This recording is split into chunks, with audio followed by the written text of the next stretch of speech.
It's Friday. It's pre-recorded. Now the show dozens love the 9 Years podcast.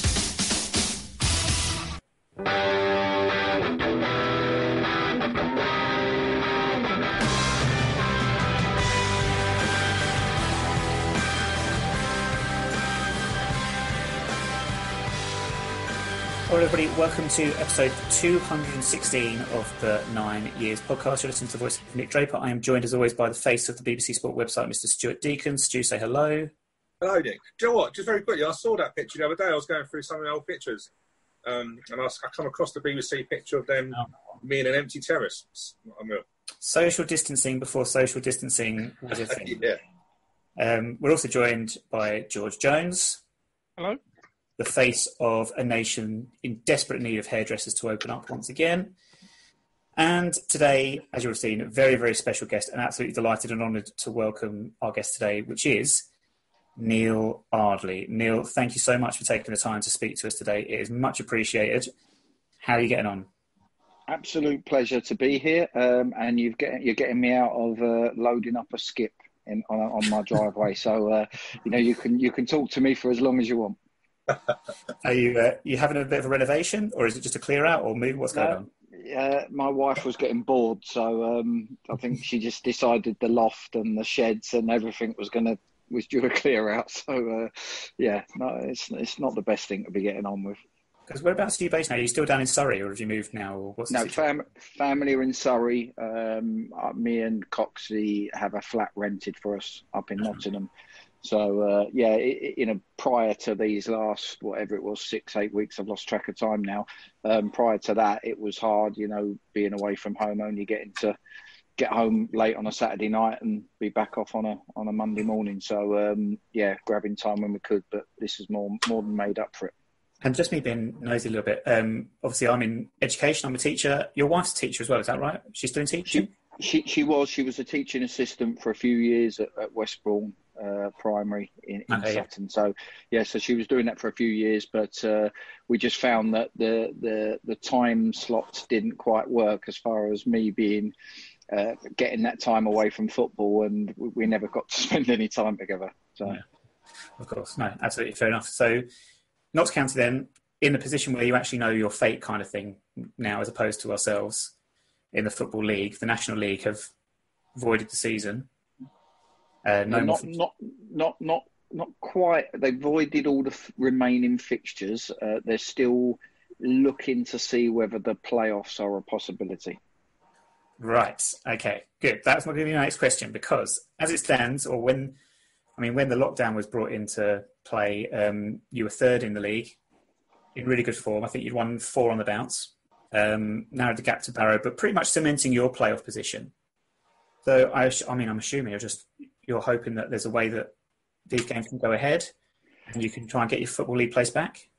Of course, that would be the first priority. Not in a football sense, that would be the main priority. Obviously, I think our first priority is to save lives and get through what we're going through at the moment as a globe. But I think, we got to third in the league. We were on a roll. We felt we'd just beaten Barrow at their place, and we felt that we might be able to put a bit of pressure on them and Harrogate and have a go at the top spot. Worst case, finish second or third, which gets us an automatic semi-final with the playoffs at home. So we'd have been one game away from Wembley. We was also in the semi-final of the FA Trophy as well. So with a 2-legged semi-final against Harrogate. So Wembley visits were on the horizon, and it's typical because Notts County fans over the last 20 years have had a lot more downs than ups over the last 2 decades. And, after last season to be on the cusp of that, and then this pandemic happened is typical Notts County supporters' luck. Is there any timescale for when you might know any more information? No, my understanding is that the first thing the National League had to do was look after the economics of football clubs at our level. So they had a vote to end the fixtures as they remained. Once that vote was okayed, that part of the season was cancelled, and now they're just looking at the EFL, seeing whether they finish. because if the EFL can't finish their season and end up not having promotions, relegations, whatnot, then there's no point in us trying to play a playoff competition if there's nowhere to go. Yeah, because I was looking at how to fit. Because obviously, to be fair, I keep an eye anywhere in Notts County. Obviously, both of you being with us, I know you can see the form was starting to increase. I just looked at your remaining fixtures. Still got to play Harrogate at home. Still got to play Chorley, Wrexham. So games that really the form you're in, you not expect to beat Harrogate, but of course, going into form. What's your gut feeling is going to happen? Because it's really, obviously the conference is only one place going up. Barrow, 7 points clear of you and 4 points. 4 points clear of Harrogate. There's no definite cert they go up. They've never been in that position before. Bit of pressure. What's your gut feeling is going to happen? Because with the playoffs, you can't just ignore the playoffs or just say someone goes up without going through the process. What do you think is going to happen? Yeah, I think there's a lot of talk and people keep saying comments that are wrong. So I'll come back to that bit in a minute. Barrow, we beat Barrow 2-0 at their place and their top goal scorer got sent off. And he got a 3-match ban and they haven't played since and they had to travel away to Harrogate as well. So I think they had 5 of their last 8 games or something were against teams in the top 8. So they had a run-in that was going to be difficult. So who knows who would have done it. Harrogate would have thought they might have been able to catch them. Up until then, Barrow were the best team in the league, there's no doubt. And the points in the league table told you that. But people keep talking about, well, the Football League needs one club. League 2 needs one club and they're down because of Bury, and will Barrow go up? Well, League 2 doesn't need one club. League 1 needs one club. And if you're going to null and void these seasons and end up with nothing and it's just expunged and taken off the records, then you've all of a sudden got to, if you're going to promote Barrow or decide there's a team coming up from our league to get the numbers even, you then need to make an adjustment which isn't going to be fair out of League 2 into League 1. Who knows? You've used the word expunged there, which is the word we've mentioned a few times recently on the podcast. Automatically makes me think of George's hair. Sorry, George. With everything else going on though, Neal, so how are you occupying your time at the moment then, as you're waiting to hear then? What's your day-to-day sort of job involved at the moment? Yeah, so we've done a thing at Notts where the players and myself have been, if people can nominate for different reasons for a phone call from us, and we've been calling fans, so elderly and vulnerable fans who are in need of a lift because they've had a bit of heartache in their life or whatnot, and or birthdays or things like that. So me and the players have been, and Les Brad, who's a club legend, have been making phone calls and people nominate them. I think we've got through 500-600 fans, and we've done it quite well because we've only had to do sort of 2 or 3 a day, and that allows you to spend 15-20 minutes on the phone with these people. I mean, one fan started talking to me, told me he supported Notts County from 1941. So we swiftly went from talking about this pandemic to talking about World War II, and trying to compare, the life as we know it at this precise moment. So we've been doing that. My owners are very, very knowledgeable, very stats-based people, and it's great for the recruitment. So we've been going through all the recruitment lists. I've been watching loads of players. So it's been hands-on and going for bike rides with my wife and getting out of the house and, just getting on with it. Stu, what was life like in 1941? Can you give a piece? It was all black and white, wasn't it, and stuff like that. It's interesting you just saying about transfers because we had Glenn Hodges on about a couple of weeks ago, and I was just being nosy, because this is probably going back 3 weeks, to be fair, and my gut feeling was that the landscape was going to change. It wasn't, in terms of players dropping down. What sort of players, obviously Notts County, from what I understand, are quite budget-wise should be decent in the conference. How do you think it's going to turn out? What sort of players are you looking for? Because technically there could be a lot of players out of work, out of contract, could drop down the way the league's going to go. So are you sort of stretching out where you're looking for players? Yeah, so our owners are similar to the Brentford and the Brighton guys, and they've just got this model. I mean, I've been to their London offices several times, and I know you guys know I like some stats to back up performances and stuff.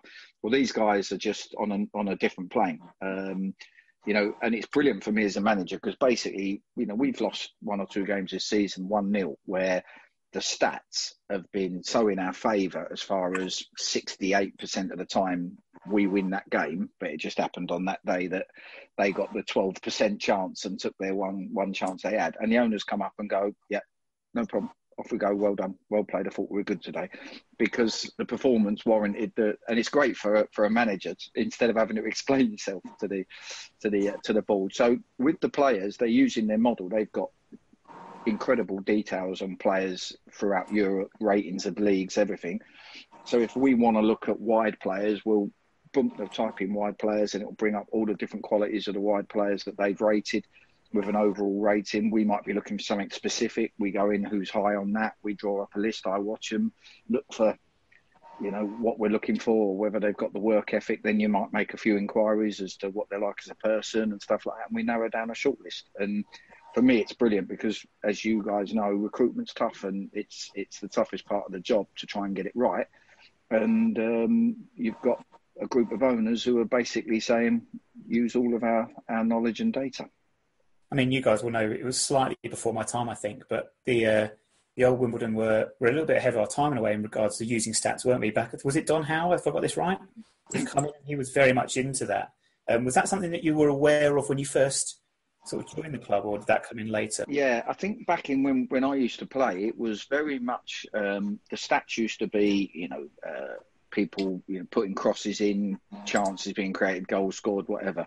So they'd look at all that kind of stuff, aerial duels and whatnot. These guys are on a whole new plane. Honestly, they got 200 analyst people work for them, and they go through each game. 3 different groups of people go through each game to make sure they've graded it right and got all the stats right. It's incredible. I mean, we talk about Wimbledon and obviously majority of your playing career. We will go through your playing career, but it will mainly be Wimbledon because, of course, there was an unfortunate spell where you spent a few years with Watford of all time. I mean, I don't know what to say about that, to be honest with you. But we'll try and bypass that one for now and forget that ever happened. We're actually saying, I mean, you made your debut, I think, 91. Had about 10, 11 years at the club. But on the day we were recording this interview, it was actually 20 years to the day that we last scored a goal and last won a point as a Premier League team. Before we were relegated. What were it seemed to me like back then we'd been a Premier League team since 86, so 14 years. Joe Kinnear in charge for a large spell of that time. After his illness and he had to step down, his departure, was that purely the reason why things started to go backwards for us, or were there more things allied to that, or was it just a case of we were punching above our weight for so long that eventually it just caught up with us? I think we lost a little bit our identity. So when Joe became ill, we were a team that had no money, had to look at the lower leagues, had to find gems. But as you well know, our fitness and our team spirit was always phenomenal, and we didn't fear anybody. So when Joe got ill and left, and the following season, I think Sam Aman had sold shares to the Norwegians, etc. I mean, all of a sudden we were paying $6 million for John Hartson. We never spent $6 million in over a 5-year period, and all of a sudden we're paying $6 million for John Hartson. And whilst Hartz was a fantastic player, and I love Hartz to bits, that wasn't Wimbledon. We couldn't afford to do that sort of thing. We'd find a gem for 600 grand. And polish him up. So I think, them Egil Olsen come in, he had totally different methods. And although I think his methods were good for what he wanted, he needed a group of disciplined players to be able to carry it out. And I'm not sure at the time he had that. We were a little bit wild. We knew how we wanted to play. And his training was a bit mundane. You do this, you do this, you do this, and the players just didn't respond to it. And I think that ended up the team spirit fell away a little bit, the fitness fell away a little bit, and before you know it, we'd lost our identity. Yeah, we went on a really bad run at the end of the season as well, didn't we? We didn't win any of the last 11, I think. I actually think, and this is just off the top of my head, our last win in the Premier League, I think you scored, and you might have actually set up the winning goal, actually, I think, against Leicester, but I'll have to revisit that one. Okay, well, I'll take your word for it. I can't remember. I'll have to have a look. But that was when, obviously, the relegation from the Premier League came as after a long spell. We were really successful. It was only a few years after we had that incredible season where we were in 2 semi-finals, finished 8th in the league. Unbelievable year. Would you consider that the best season in your time and the best squad of players? Absolutely. People often say to me, what's your greatest achievement in football? And I say I think it was 96, 97 year. I think that was the year. And I say it was the 96, 97 year. I said, because, you know, you can look at one game or one particular achievement, but the whole season, you know, to lose the first 3 games of the season, we had Beckham's goal, then David Batty was from the halfway line, and in the second game, Shearer on his debut put the free kick in the top corner, then Lee Sharp scored live on telly against Leeds. We all 3 games lost. And I remember we saw Alan Shearer after the Newcastle game in the hotel, and he actually said to us, "You lot will struggle this year." And I think we then went 18 games unbeaten after that. You know, we won 7 on the bounce. And for me, to get to them 2 semi-finals, to be 4th, 5th in the league, that was back in the days where there was cup replays. We were just on the road. I don't know how many games we played that season. You guys might know better than me, but it felt like we was on a coach, just constantly travelling to games. And it was phenomenal. It was my best achievement as a player. In what context did Alan Shearer ask you that question? I'll say that to you, Scott. Was that typical of the time to say that? Yeah, I think we were in, I don't know if we stayed in the Gosford Park Hotel, and we were having a beer after, and I think he was staying there. And he was talking to a few of the lads, and he just said, "You lot might struggle this year. You've done great every year, but this year I think you could struggle. You know, it might catch up with you, etc." And, you know, I think next game we beat Spurs 1-0, then went on and beat Everton 4-0, and that was it. We just went on a run. It was a mad season. It's funny, Alan Shearer, I remember it. I was up in Newcastle for that, and I remember Newcastle was going mad at that point. Not that, you know, Newcastle anyway is a bad place to go to, but Shearer on his home debut was just an absolute nightmare. I have to say, though, my favourite game from that, I try and ignore the Leicester 2-legged game because that's still too depressing. But the 4-2 win at Stamford Bridge, you obviously got a goal that game, and Marcus Gale scored an unbelievable goal. To be fair, though, was your goal deflected? I know it was from a distance. I have to ask, was it deflected? It's funny because when I joined Watford, the goalkeeping coach was Kevin Hitchcock, and he was in goal that day. So me and Coxie, but we're good friends, or still are good friends with him, and Coxie used to wind him up about my goal against. He said, "He scored from 40 yards against you. You must be rubbish." All that. And he used to like go mad. Odds, tell him the truth. Didn't it take a deflection?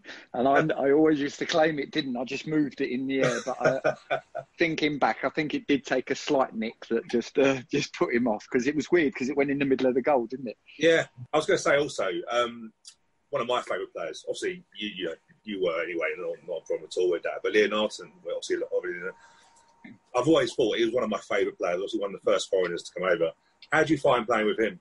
He was brilliant. He really was, and he was a good lad as well. I mean, could run all day, trained fantastically every single day in training, you know, fantastic attitude. And we complemented each other well, because obviously I was on one side of midfield, he was on the other, and he wasn't a winger that would stay wide and get crosses on. He wanted to run diagonally in field and play off lines and, you know, go and make that third man run, use his energy, whereas I like to sort of play off my position. In fact, Joe Kinnear demanded I did play off of my position. Robbie L used to bomb in the box. Leonardson used to bomb in the box. So Joe Kinnear used to tell me, if you're not crossing the ball, you stay where you are. With Vinny, and I didn't quite have the creative license other than the width that I used to give to get crosses in. So we balanced off quite well that season, and it just seemed to work. And how good was it to link up with Kenny Cunningham during that time?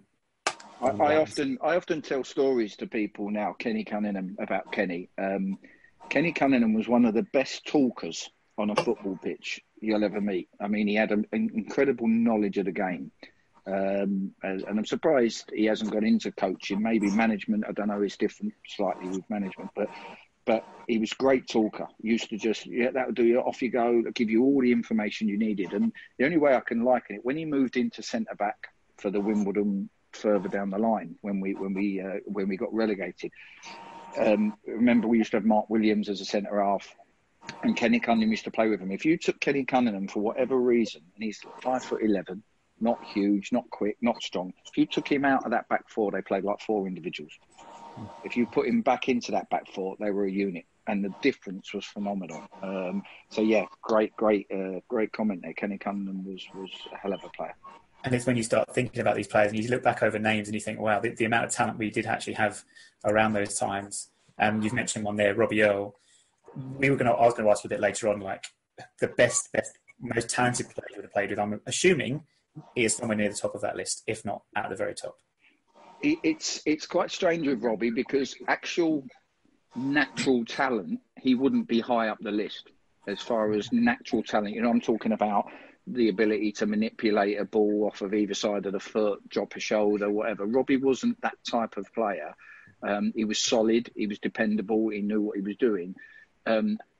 He was effective. So if you talk about a particular type of midfielder, somebody who could go box to box, if you look at teams now who play a 3-man midfield with 2 number 8s and a sitter, Robbie Earle would be in his element, wouldn't he? Because he'd just constantly arrive in that box. He had the knack similar to Frank Lampard of just arriving in the box at the right time. And for me, it was great because his ability to end up on that penalty spot and attack one of my crosses. And, I always used to wind him up and say, I used to set 80% of his goals up, and he used to just laugh and say, yeah, I get the goal bonus. But he was phenomenal. But, if you look at the actual ability, probably from the Wimbledon time, Michael Hughes would be actual technical gifted ability. Michael Hughes would be, one of the best. But for actual effectiveness on how he affected a game of football and that particular player, Robbie Earle was just phenomenal. And you mentioned the Spurs game, we won 1-0. I think that was your cross for Robbie Earle header actually that day. So, yeah. Right. Spot on. Yeah, we could probably go back down so many memories of these times and cups. And Stu mentioned there the Leicester semi-final. I mean, was that we actually got to 3 semi-finals in, what was it, in the 3 seasons. So in the space of maybe 2 calendar years, we were in 3 semi-finals, Leicester, Chelsea, and then Tottenham as well. Which of those was the hardest to take? Or were they equally as gutting? For me personally, I think the FA Cup just ranks. As a kid, the FA Cup was special to me. I used to watch the build-up, St and Greavesy, 12 o'clock on a Saturday with my dad.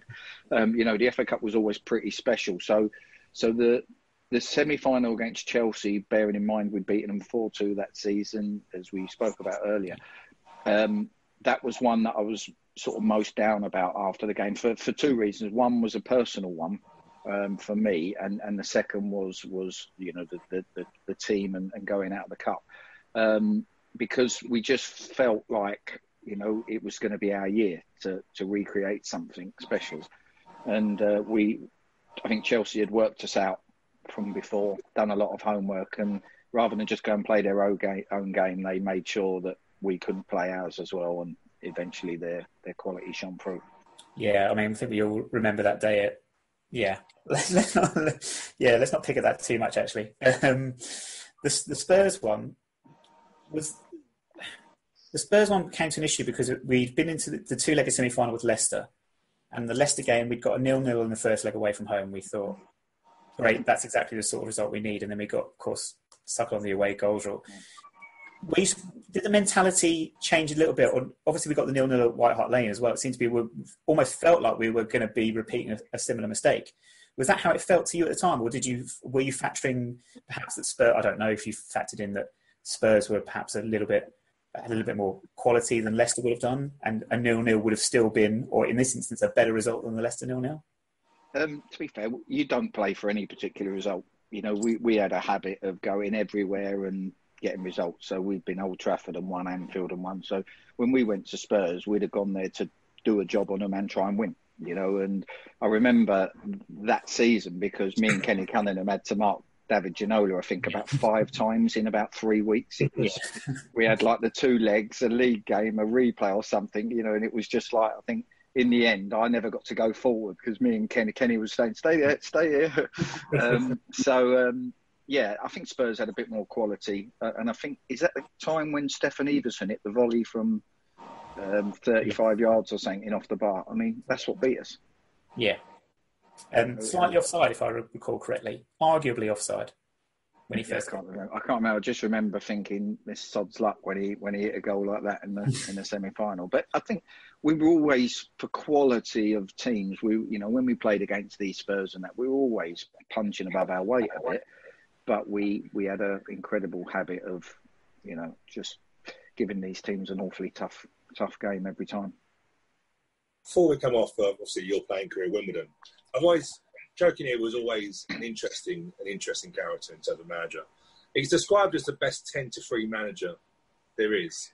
Can you let us into any of his stories, or was he that, not that bad, but sometimes you lot come out as if you've been given a proverbial kick out the backside sometimes? He was. I look back, because at the time when you're young, although I was always into my football and coaching and always analysed training sessions and stuff, now I'm a manager. I look back at stuff he used to do back then and think, that was quite clever. I get it now more than ever. Joe, he didn't always come out to the training ground. He couldn't put a session on, or he could put a session on, but it'd be very basic. And sometimes he would just get the ump. Even on training days, you could just tell, oh God, Gaffer's on one. He'd get himself in one of them moods. And with the group that we had them years, with your Ben Thatchers and your Effin Okokus and all these people, it just washed off their back. They really didn't care. And Joe had this habit of, sometimes we wouldn't do bundles of prep. We'd do loads of set pieces, and my groin would be hanging off by 2:00 on a Friday, because we'd do so many to get them right, and it showed in the performances. But at 10-3, sometimes we'd be playing, say, Arsenal, and he'd say, right, who's going to pick up Bergkamp when he drops in and plays in between the lines? And Dean Blackwell might say, oh, I'll go and get tight to him. Oh, what, we're going to leave Chris Perry 1v1 with Ian Wright, are we? And he'd go, well, no. And he'd go, well, you're not going to go and get tight to him then, are you? And Dean Black would go, all right. And then Vinnie Jones would go, well, I'll sit in there and I'll deal with him. And then they'd go, well, who's going to go and close down Petit then? And sort of put all these scenarios in your head so that we almost, and at the time it was like, well, you should be telling us the answers. But he wasn't. He'd throw them out there as questions. And before you knew it, we kind of solved the problems ourselves. But he'd just leave them out there for us to solve. I mean, a lot of people will look back at his partnership with Terry Burton, who then obviously took over at the very end of the Premier League season and then for 2 seasons. Did you feel that the 2 seasons we had, the second one, obviously, we'll get on to the other issues that were going on that season, but the third season after relegation, do you think we were just a little bit... We went on a really great run second half of the season, pushing towards the playoffs, but was it just the acclimatising to the lower division that sort of held us back that year under his charge? Yeah, in answer to your Terry Burton about me, Terry Burton was also my youth team manager. So other than my own parents, Terry Burton's had the single biggest influence on my career, bar none. I still speak to him now. He come to a Notts County game this season. Sorry, it felt like last season. He come to a Notts County game and come in the office with me for an hour before kick-off. He was the perfect foil for Joe Kinnear. He was the perfect foil for Dave Jones. Managers who wanted just to manage and leave the tactics and the knowledge and the sessions to somebody else, and he was brilliant. So like you say, they complemented each other brilliantly. When he became a manager, the difficult part I found for Terry, and I felt sorry for him, was he had excess players who, perhaps the motivation at that level wasn't as great. We had good players, but he had to get them going again and get them, back in that mindset. The second thing was, I think it was all starting to kick off now with, moving the club. Yeah. And as you remember, the fans, rightly so, were in uproar about it. And there was a lot of focus on that. So it felt like a strange season. So, we'd gone down. We didn't have the same crowds. The crowds we did have were, there was something else going on in the background they were trying to deal with. And Terry slowly sort of changed it around to, we had Hartson and Gale at first, and slowly by the time he got to year 2, we had Connolly and Shipley. And he tried to change the style and get us playing really good football, which was his ethos. And obviously he was fighting stuff that was going on with the Norwegians as well. So he did a great job, but it's not an easy league to get back out of. No, really difficult. And the thing, when we have conversations like these, the amount of things that come up and think, oh, right, must remember to ask you about this and that. And there's so many things here. The first thing I will say to you about Terry Burton and got us trying to play more football, ball on the deck. And earlier when you were describing sort of our good season, 96, 97, I was having flashbacks to Delhurst Park and the state of the pitches. And we've commented before on the podcast about how pitches sometimes people call pitches a leveller. for smaller teams, certainly in the FA Cup when they're coming up, trying to get an upset against a bigger team. But that element seems to be taken out of it now. Pretty much wherever you go, Tranmere accepted maybe, you're playing on a bit of a carpet. And everyone's the same. Do you miss those days of just playing on, going to a different stadium, totally different surface, and the added element that brings into it? Well, I'm trying to get Notts County to play out from the back, so no. Like you say, the game's moved on. There's less and less teams actually play that, the sort of football back to front more and more. If you look at the academy products, they're all brought up a totally different way. I mean, back in our day, we was brought up through the youth team with different values. We was brought up to play the Wimbledon way and be effective at the Wimbledon way. We wasn't brought up to be technically lovely players, but now these players are, it's almost a culture shock to them if you expect them to go in and be able to play direct football and play off seconds, because they wouldn't know what to do. And a lot of forwards now, you get a lot of forwards don't know how to play with a partner because they don't play with two up front. And a lot of centre midfielders can't play in a two because they're used to playing in a three, and that's the game. The game's moved on, unfortunately. So, yeah, I mean, the one thing with Wimbledon, we had a way of getting into the opposition's half, into threatening positions. Everyone knew their jobs, whether it was me giving more width, Leonardson coming off the line, Robbie Earle used to be able to arrive in the box, Vinnie Jones never ventured that far forward, fullbacks used to have to tuck in. We all knew our job going forward and defensively, and we was rigid without the ball. We was hard to break down, and we had some really, really good players. Dean Blackwell and Chris Perry were as good a centre-half pairing as Wimbledon might have ever had. I know we had Curl and Scales and all these good players, but them two, were phenomenal for large parts. And we talked about Kenny Cunningham already and Ben Thatcher. We had good players. Just quickly down on the pitches, obviously the lockdown's given loads of reruns at the moment. I don't know if you're going through watching any of them, but I watched a hell of a game. It was 1977. It was Liverpool-Everton, I think it was the FA Cup semi-final. It was at Main Road. And I was showing my wife. My wife was just in shock. Both areas waterlogged, middle of the pitch, no mud at all. And the game, and Ray Clements was in goal for Liverpool and just dived in a puddle on his goal line. It was just like, I know you looked at him and you thought like there was no part of his jersey that hadn't been covered in mud. And nowadays I sort of thought to myself, you'd have most players trying to get a new kit, get changed and get a new kit of that sort of stuff. But I don't know, I used to love the old pitches. It's just an offside of that. But yeah, the pitches now are like that. So going back, I've sort of gone. Rob, I was going to say, and the pitches now, especially at the top level, I know they're like carpets, but they're so fast. I mean, the balls are lighter, as we all know. The ball hits these pitches, and it's so technically, these players, the games, and we talk about the game being quicker, the game is so much quicker because the pitches at that level are so fast. And then they water it as well, don't they? So there you got.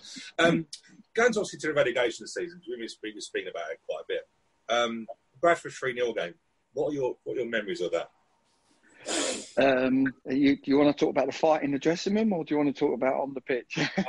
Let's talk about the fight in the dressing room. That sounds fun. Was that before or afterwards? It was funny because it wasn't funny, but we knew the significance of the game. We knew it was getting to that time, and the one thing I've learned, and I learned it last season to a degree with Notts County as manager, is when you're on that downward spiral, you try so hard to turn that spiral around, and you haven't got the momentum. So momentum's a massive thing. You see teams that build momentum and teams that can't. And I think we were just in that mode. We were desperate to turn the momentum round, but we just were on such a downward spiral that it became hard. So I think you said we lost. We didn't win in 11 games, but we were so up for it. It wasn't through a lack of effort or anything. So in that dressing room, we were pumping each other up. We had the Mick Hartfords there. We had Dean Blackwell, Michael Hughes. We were pumping each other up to go out there and really make sure. And I think obviously so much so that John Hartson just overstepped the mark a touch and got himself sent off. And, obviously we tried to battle on through that with the men, but once we'd gone behind, it became difficult. So then afterwards in the dressing room, and we did care, we've come in the dressing room after the game, and I think Dean Blackwell, who's been at the club a long time, and like myself and Chris Perry's and that, came in and had just lost his head, and Dean was a very quiet lad, and he let John Hartson know how he felt, about the fact that he'd let us down. And to be fair to Harts, Harts was a brilliant player, really, really gifted player, but Harts was a great lad as well. And if Harts overstepped the mark and got it wrong, he would just go, "I'm sorry, guys, my bag." He wouldn't be one to get back up and say, just for the sake of it. And Dean laid into him, and Harts took it. But Michael Hughes then tried to stick up for Harts and sort of say, and then Mick Hartford come wading in, and it was just one of them where the passions, we built ourselves up before the game, took it on the pitch, overstepped the mark, lost the game, and then lost our heads afterwards. It was quite interesting to be in there. That's actually really interesting, because Dean Blackwell, you wouldn't even think he would do that. No, Dean Blackwell come through the ranks. I came through the ranks, and when we were faced with this situation of the club falling out of the Premier League, we cared, and not that others didn't, but it was our club, and it was hard to take. So I suppose we have to go to Southampton. It's a day that I still remember. I think it's the quickest I've ever sobered up in any game I've ever been at. I think we were at a pub on the corner in Southampton, and then we went in. What's your memories of that day? I'll be truthful. When I look back now, I remember I was young back then, and I remember waiting for the team to come in off the coach, and they just seemed something that wasn't right. My gut feeling was that when I saw players coming in, they didn't, for me, feel like they had that belief. I might be wrong there, but it was just, you get a sense sometimes of players when you see them. What's your memories of that day in terms of how the game went? I think you're right, as in there was a fear throughout the dressing room and the club of what was about to happen. And like you say, you could look at people and think they don't believe it. But like I said before, we were trying really hard. I mean, the game before that, we came back and drew 2-2 with Aston Villa in the last minute. I mean, I was shattered at the end of the game. I mean, I missed most of it. Egg Olsen didn't choose me for most of that season. He gave me bit parts. And I came in for the last 3 or 4 games, I think the Bradford, the Villa game. And when we scored the equaliser from the corner, I took the corner, Hart scored the equaliser. I tried to run across the other side of the pitch. I had cramp in both calves. I could hardly move, just trying to celebrate. But we felt that moment, that point that then got us back out of the zone, we felt that was it. And they were playing Liverpool, we were going for 4th spot, and we thought, this is, we might just have done this. But the Dell was always a hard place to go, as you know. It was notoriously throughout the years, it was one of the toughest, grounds to go away and get a result.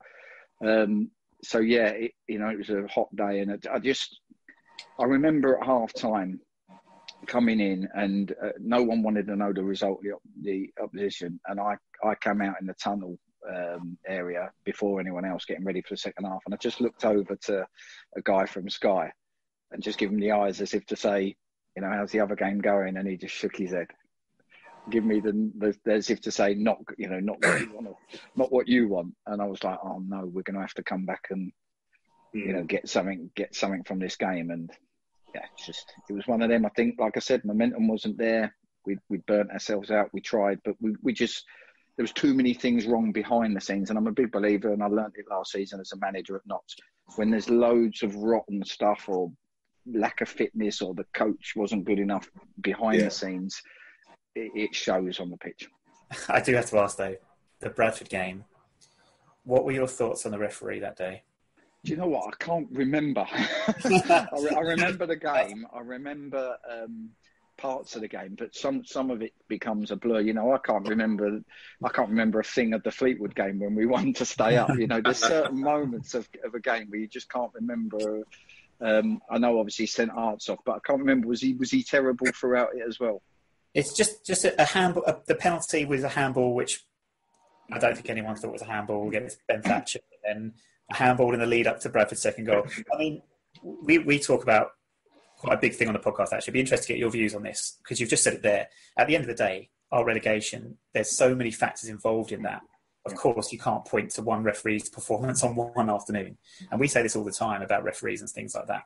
We've got a hard job and we feel criticism is unfair. I mean, referees, I know you had a little bit of I do remember once you had a little bit of should we say an issue with referee decisions, that you could actually pinpoint where they had cost us moments in matches that had cost us points. Mm. But have you ever felt like over the course of the season that a team's upward or downward progress or momentum has been actually turned because of referees? Yeah, I think people always say that, saying, "Oh, it evens itself out." Well, just for as a manager at AFC Wimbledon, the season when I left the club, we used to get feedback. We used to send stuff off to the referees saying, "Can you look at this? Can you give us?" I remember playing Sunderland at home where they Oviedo handballs it on the goal line with 13 minutes to go for us to go 2-1 up, them to go down to 10 men. 3 minutes later, they score, go 2-1 up. And the ramifications of that, us winning to them winning, spirals on to all of a sudden it's 3 games without a win, and then the players, the confidence, and so on and so on. And we wrote in, I think it was for 7 games in that run, we came back and they said, "Yeah, you're right. Yes, you're right. Yes, you're right. Yes, you're right." And it was 9 points, wow. and me and David Charles sat there, and obviously I was having a tough time at that time, and it ended up with me not being at the club. But yeah, I don't agree that it evens itself out. I do believe a good team makes their own luck. I believe if you talk about teams getting penalties or decisions, if you're constantly asking the questions, you're going to get more lucky, with it. We will get onto your managerial time with us in a moment. We've got, as I say, so many things to get sort of through. We've mentioned some of the players you've played with and played against. You mentioned David Ginola. I'm not going to lie to you, one of my favourite memories, although we lost that semi-final, was towards the end of the game where it was Kenny Cunningham that I think he'd had enough, and he just absolutely flattened him on the touchline, which got a cheer from us. Not too dissimilarly from Toby Ajala against Craig Lewington. We probably won't go back down that route just yet. You've mentioned Michael Hughes and Robbie Earle and things like that. Who would have been your most difficult opponent? You've obviously mentioned, but anyone else that comes to mind? I think people often ask me the best player I played against, and the answer I'd give most people is Paul Scholes. Yeah. Gerrard was brilliant, Lampard was brilliant, but Paul Scholes was, everything I try and teach the players, particularly now, I talk about checking shoulders as a coach, scanning the pitch, making your next decision before the ball comes. And he was a master at it. I remember trying to, at Selhurst Park, I tried to press him. If I pressed him, he played round the corners first time. If I sat off him, he knew I'd sat off him. He turned, he sprayed it this way. Every time I got caught ball watching, he run off the back of me. He was just, for somebody who wasn't athletically too big or strong for you, he just tore you to pieces. And when he come into Man United side, he actually was a forward, wasn't he, for the youth team? So I remember when he broke through, they were talking about a forward, and they converted back into midfielder. But I think he was someone. Yeah, I agree. I think he was someone. I always think he didn't have the England career that you thought he should have had, as if managers didn't believe in him. But then we had a hell of a lot of midfielders doing that. I mean, you look at that era, Gerrard, Lampard, Scholes. I mean, God. Yeah. I'll stand for that. Yeah, I was just going to mention the fact that I still think back to Euro 2004 and the Rooney tournament, as everyone remembers, and I just remember Paul Scholes being sort of shoved out into the left of midfield, and whether that was the right bit anyway. It's interesting because I was thinking about England credentials and things like that, and of course your relationship with Neal Cox as well, who was an England under-21 international. Lots of people spoke about international recognition for yourself and some other Wimbledon players, Chris Perry you've mentioned as well. Back in that era, it felt like it was a little bit of a closed shop in terms of getting into the England setup. Whereas today I look at it and I think there's a lot more flexibility, and the turnover of players in the England squad is huge in comparison to what it used to be.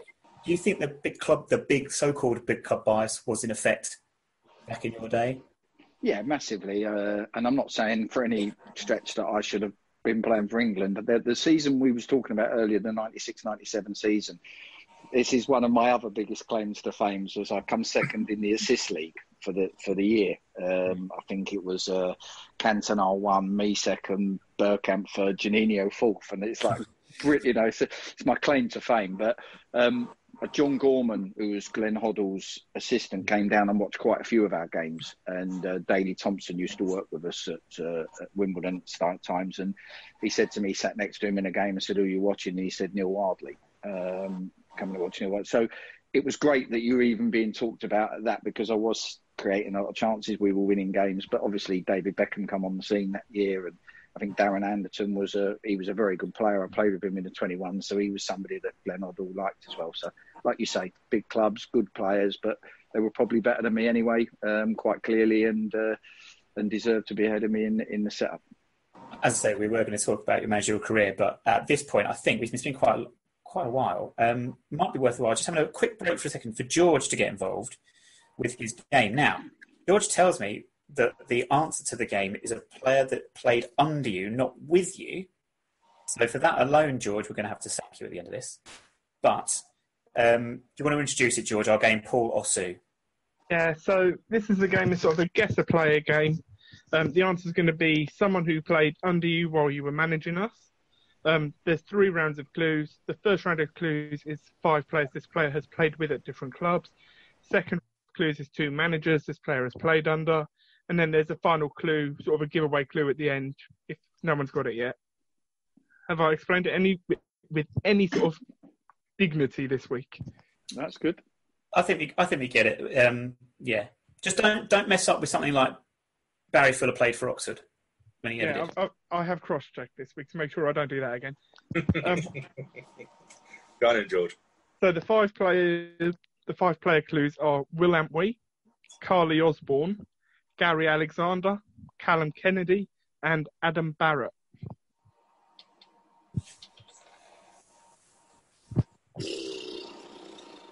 So this player would have played at some point with all 5 of those. So what are the names? Will Antwi, Gary Alexander, Carly Osborne, Callum Kennedy, and Adam Barrett. All right. Trying to think of the other clubs they've been at. And played under Neal at Wimbledon. Yeah. There's too many clubs involved in going through my head. Look, those ones. I've got Southend, all the yeses actually. Southend, Scunthorpe, Swindon, possibly. Oh, I don't know. This is one of these questions where you have to kind of write it out and then be able to go, right, he was at that club, these are the clubs they played for, and start deciphering it. Going through your head, it's very, very difficult. Yes. Good one, George. Good one. George, second round in. Yeah, next one. So 2 managers this player has played under are Scott Fitzgerald and Danny Wilson. So Scott Fitzgerald would be Brentford. So he'd have played with Carly Osborne at Brentford. So there's the link there. Danny Wilson. Danny Wilson. I'm trying to think where he was now. He's Did obviously he not manage once up in Sheffield United, Barnsley. George, how have you done me on this one? I don't. So Scott Fitzgerald was somebody who's played at Brentford. It's only one play. Well, yeah, Jake Reeves, anything I can think of, but no, it wouldn't be. No, George played for Danny Wilson. So no, true. Yeah, true. I must have had somebody. You can see George secretly smiling here, can't you? Yeah. There's no. He's done some rubbish ones recently. Yeah. No, this is good. This is good. This is one that I would need time to decipher. You know. George, final clue. This player scored in his last ever competitive game. Ooh. Last ever competitive. Who retired then? I have an idea, George. I'm going to message you this one privately just to see. That's not the game name. Funny thing is, one of the players actually is one I want to talk about afterwards, actually, so that's quite good for thinking with Gary Alexander. But... No, I'm out on this one. I haven't got a clue. No, honestly, I can't. You've scrambled me already, George. Who do you think was it? Okay, well, I'll give you, I think, did he score twice against Portsmouth when we beat them 4-0? I think he might have. I'll have to double check that. I think he might have, yeah. Andy Frampton. Yeah? There we go. So was Frampton, Frampton at Millwall? Brentford. Yeah, Brentford. Yeah, he was at Millwall with me. Brentford, yeah. Yeah. So it was Will Ampwee at Crystal Palace, Carly Osborne at Brentford, Gary Alexander at Millwall, Callum Kennedy at Swindon, Adam Barrett against Gillingham, with Gillingham, sorry, and then Scott Fitzgerald at Brentford and Danny Wilson at Swindon. And scored in his last ever game, which I think was against York in the Cup, wasn't it? Yeah, you're right. Yeah, he was struggling with an ankle injury. Yeah. Spot on. Oh, George, well done, mate. Well done, George. Good. You know, I was just double checking to see if I was right, if Danny Wilson had in fact managed you know where. And I just quickly typed his name into Google, and apparently Danny Wilson is a pop group, apparently. Yeah. Yeah, Scottish pop band. Mary's Prayer. Did they not sing that? They do, that's what it says here. Yeah, they do. Listen, I can get that one right. I can't get a football one right. We'll do pop acts next time. It sort of leads me on, obviously starting with your career, into a managerial career. One of the questions I always I remember a transfer window, your first transfer window, when we done some really late signings, got some really big signings in. I'm curious to see, we got Alan Bennett from Cheltenham. They released him late, didn't they? Byron Harrison. We done some really late deals there. That's for your first experience of a transfer window. How did it? What was it like? Because I remember chatting to Trev, and he was thinking, he said no one coming in. I'm like, wow. Do you know what I mean? Like, how could it was really late in the day, wasn't it? I think I worried our board in that first January because obviously I was knocking on so many doors trying to get players in, and obviously when you're doing it, although I was wet behind the ears as a manager, and you still. You know, if you're going to bring players in, they've got to be better, or they've got to have different qualities than what you've got that might, solve the problem of where you are. And we was trying so hard, but no one wanted to come because we were bottom of the league, and at that point we were the worst team in the league quite comfortably. So no one wanted to come because again, I don't want a relegation on my CV. And I had the same problem with Notts County this year, attracting the players, and I'll come back to that at a different time because I had a mad owner as well to go with that. But it was just, and I think I was sitting in a board meeting and I went, just really difficult. And they all looked at each other as if to say, we've got this young manager who knows what he's doing on a training field, but he can't seem to get any players in. And I think I worried them, but it wasn't, I could have been anyone. It was just a difficult situation. So the further down the line we was going, we need captains, we need, people who just got that know-how and that little bit of spunk about them that are going to, because we had some players there that just, you thought mentally struggled with the situation. And the Gary Alexander one was a great story because we was in till 5 o'clock on the transfer deadline day at the ground. And I've worked really hard with Gary Alexander. I played with him at Millwall, so I worked so hard to try and get him. And it was, no. And he was just not, he couldn't get his money out of Crawley. And he was just, no, I'm not going. They're taking the mick out of me and all this kind of stuff. So at 5 o'clock, the deal went dead. And, we were like, and I tried Alan Bennett and he was like, no, I'm not having it. At first it was like, just in the back of the mind about the relegation. So I went home and I had dinner and I started texting Gary Alexander. So I started going down the road of, all right, mate, it'd been great to work with you, blah, blah, blah. And text message had come back.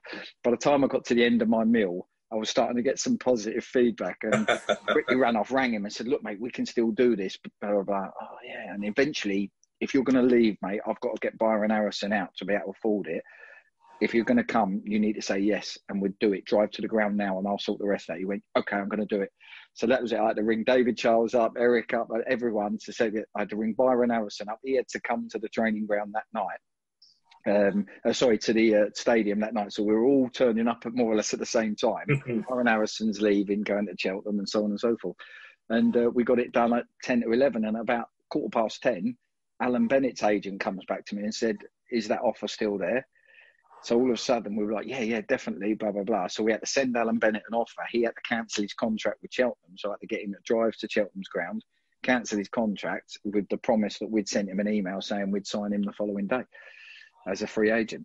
That last hour, 2 club captains, Cheltenham's and Crawley's, turned up, and the rest is history, as they say.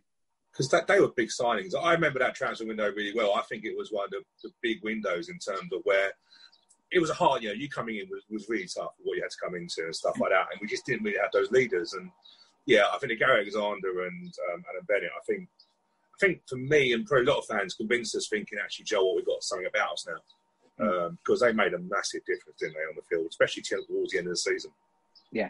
And we just, even the whole atmosphere around the place, players stayed behind a bit longer at training, stuff we struggled with them doing. Everyone was just shooting straight off. We put a dartboard up at the training ground and people would have a coffee after and play darts, have a bit of fun. We just built that up. And I think, you know, I told this story before. On New Year's Eve, we was down in Torquay and playing Torquay, and Ivor was sitting there and chatting away at dinner, and he said, "You all right, Gaffer?" And I said, "No, I'm not." He said, "What?" I said, "Do you know we need playoff form now to stay up?" He went, "No, we don't." I went, "Yeah, we do. We need 1.6, 1.7 points a game to stay up." And he was like, "Oh." And he went from happy-go-lucky.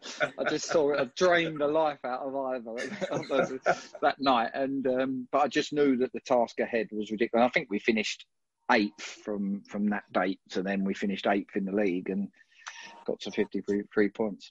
I remember, I don't think I'm doing him any disservice by saying this.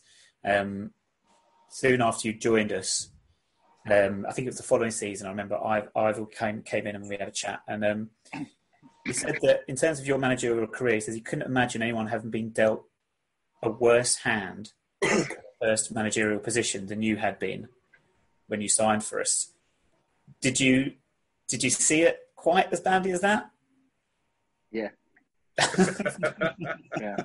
I was eager to go into senior management. I'd done my 6 years apprenticeship as a coach, as a manager, and learned loads of different things about tactics and, you know, what works in systems, all that kind of stuff. But it can never prepare you for being a football manager. So I'm not ashamed to admit I was wet behind the ears. You know, I was wet behind the ears in my press, how to deal with the press. I was wet behind the ears in tactics, man management, everything.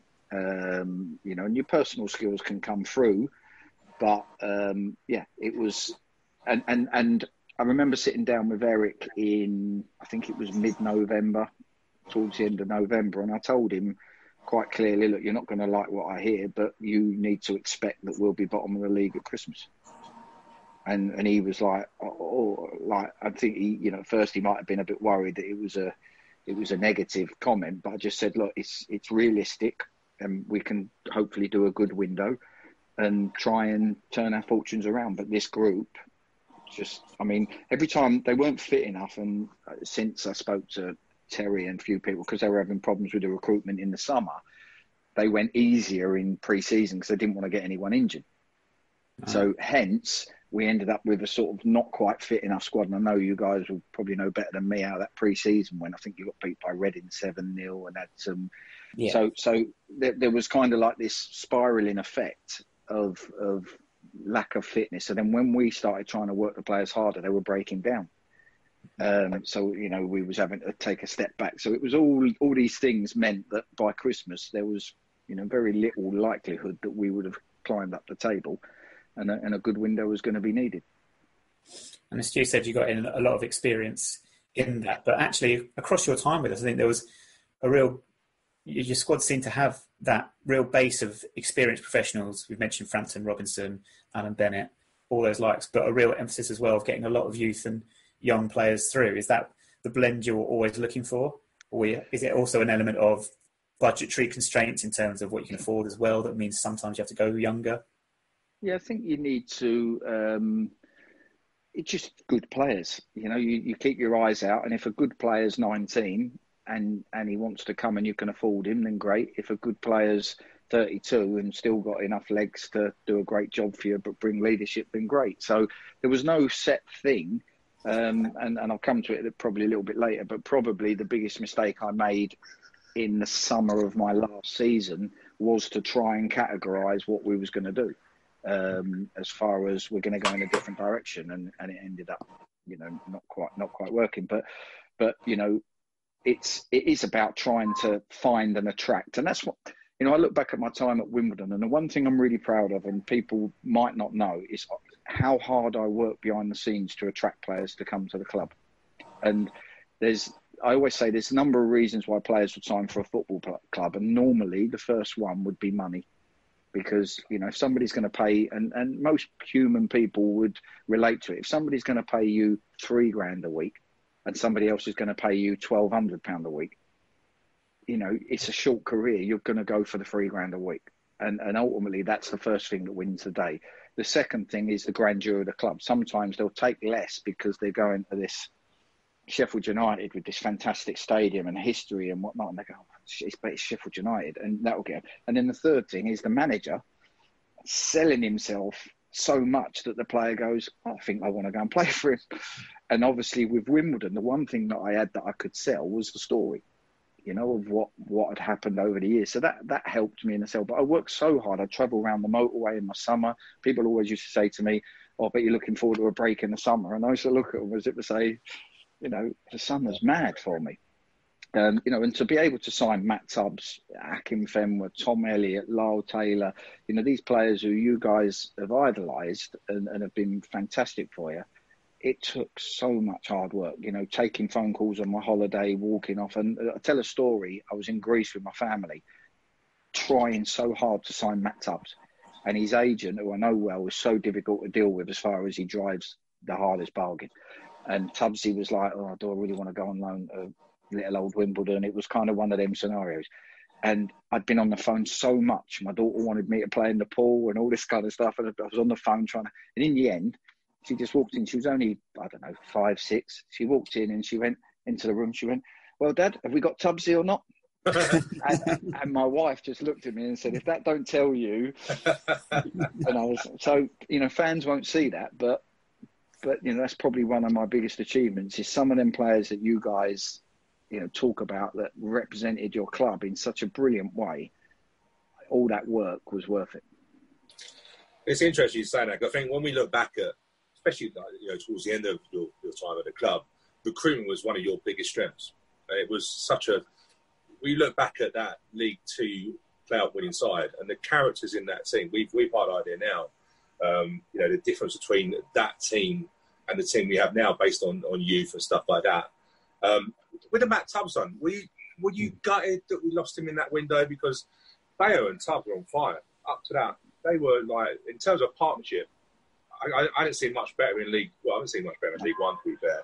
Did you have much control over that, or did you sort of know that Tubbs may go in the window? We did everything to keep him. Everything. I mean, we went sort of above and beyond trying to desperately put something on the table. But he lived in Bournemouth area, Portsmouth down the road. It was just too many things that we couldn't win the battle on, and I'd try to resurrect it. You know, I spent so long trying to get him to stay, and I still get on well with him now. He's messaged me, you know, in the past, and I had a great relationship with him on a personal level. I just couldn't win that battle. And it's the same with when you get a good loan. Sometimes the affordable best player you can get who's going to make a difference is a loan player.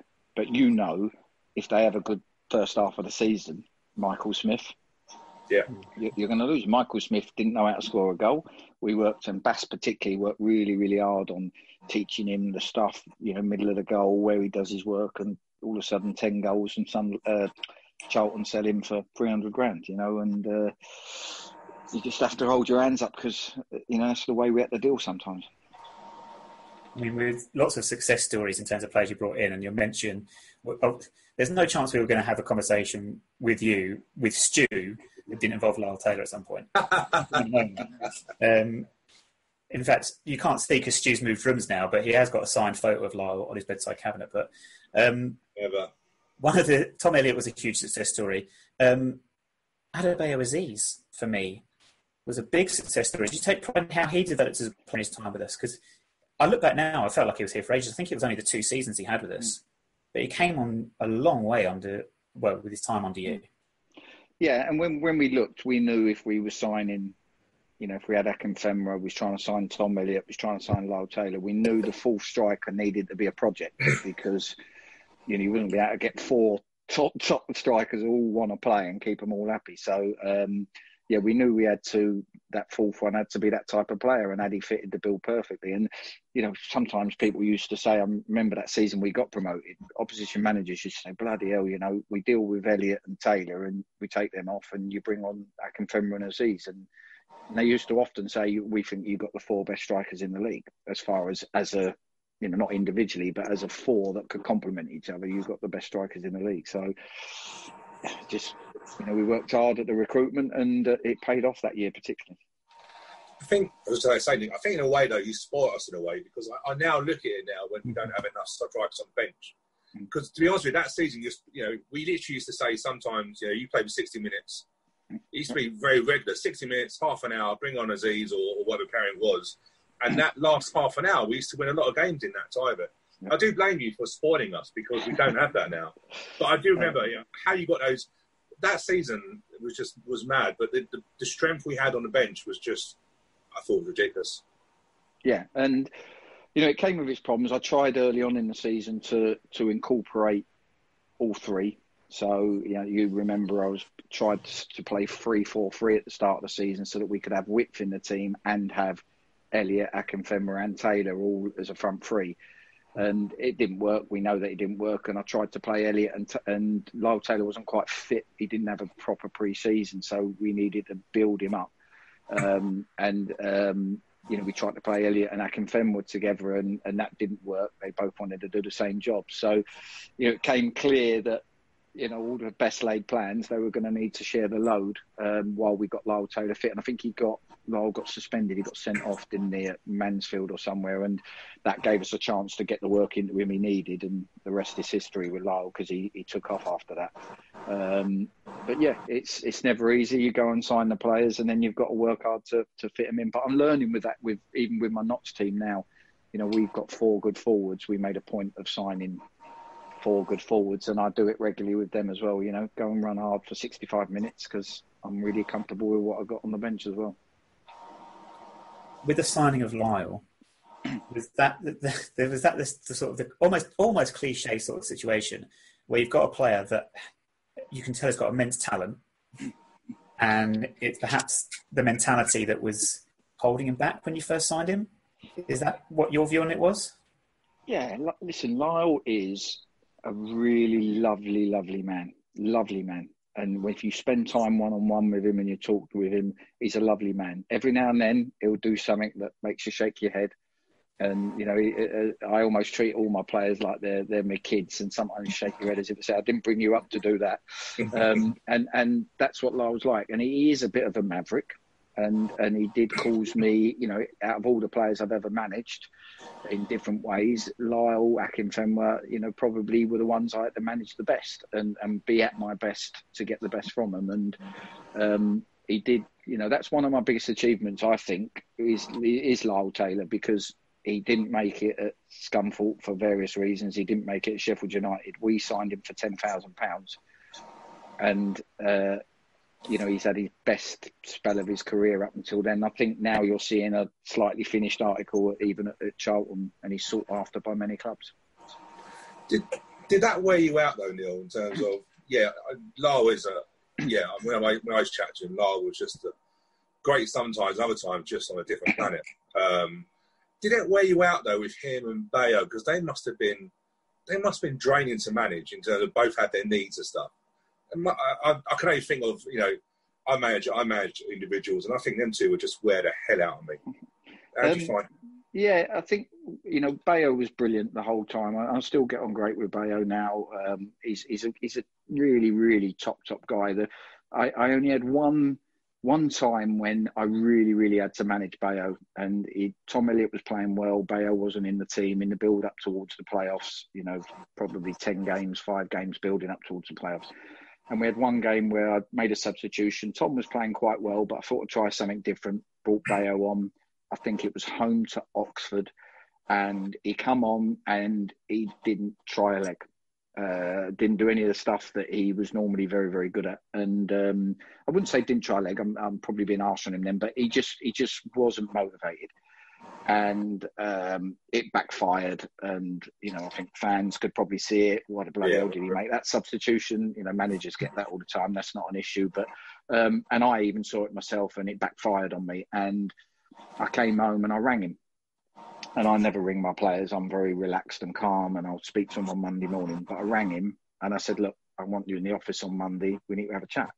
And he was like, "Oh, okay, yeah." It was bit rare for me to do it. So that Monday morning we had a chat, and he's obviously frustrated. He's got a big ego, which is part of him, and he was frustrated at where it was. But I just talked to him about the way I treat him and the way I look after him and the way I look out for him, and I just want that in return. And I don't expect him to be happy with my decisions, but I expect it. And we come to a thing, and he changed, and I'm not ashamed to say it. Akinfenwa won us the playoffs. He won us promotion. The rest of the players did their jobs. They're all brilliant. But Akinfenwa won us the playoffs. And, no one could do what he done when he come on in them games, both semi-finals in the build-up to it. He was phenomenal. Yeah, I have to say, obviously we can go on to the playoff semi-finals. I think having Akinfenwa on the bench, especially at Accrington away, was just a masterstroke in terms of that. I don't know about you, but I still remember that day, and I've never been so nervous in a game. 2-0 up. I think I was on the opposite side, walking behind the stand. I couldn't watch it at some points. How did you find it? Because that was all. And obviously, you were going to go through it with Notts County. But how did you prepare the team on that? 1-0 lead going into Accrington, then they get the 2 goals to bring it back. How did you turn it around? One thing I said to him in the build-up, Accrington had problems with their pitches, all of that season. So they had a backlog of games. I think they were Saturday, Tuesday for most of the back end of the season.